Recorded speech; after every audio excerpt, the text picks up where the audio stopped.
Coba berhenti sejenak, tarik nafas, dan jujur sama diri sendiri.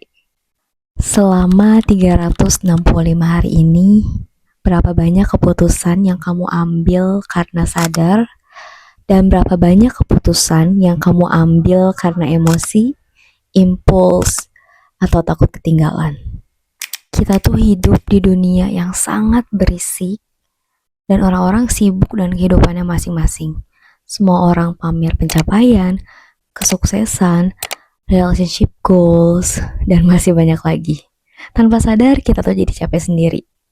Bukan karena hidup kita tuh buruk, tapi karena kita tuh kehilangan satu hal penting, yaitu self-control.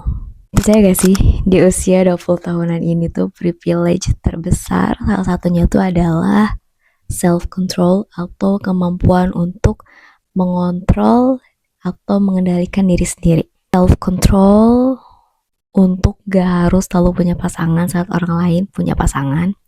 Self-control untuk gak FOMO, untuk hal-hal yang sebenarnya tuh gak sesuai dengan tujuan ataupun visi misi hidup kita. Dan self-control untuk gak ikut drama yang sebenarnya itu draining our energies. Self-control untuk terus fokus pada jalan yang kita bangun, walaupun sepi, walaupun terlambat, walaupun gak ditemenin, tapi kita tetap jalan. Aku belajar satu hal penting di tahun 2025 ini. Hidupku tuh jauh lebih tenang saat aku tuh berhenti bereaksi terhadap semua hal. Aku gak harus menjelaskan ke semua orang tentang siapa aku. Aku juga gak harus membuktikan apa-apa ke mereka. Aku gak harus membalas semua sindiran, pesan, ataupun ekspektasi yang mereka taruh ke aku. Karena setiap kali kita kehilangan self-control, kita tuh kayak ngasih kendali kehidupan kita tuh ke orang lain. Dan di akhir tahun 2025 ini tuh bukan waktunya untuk menyalahkan diri kita sendiri, bukan waktunya untuk menyesali segala keputusan yang udah kita buat, tapi waktunya untuk jujur dan bertanya pada diri kita sendiri. Apa sih yang sebenarnya harus kita kendalikan dalam hidup kita? Pikiran kita, perkataan kita, tindakan kita, atau kebiasaan menunda kita.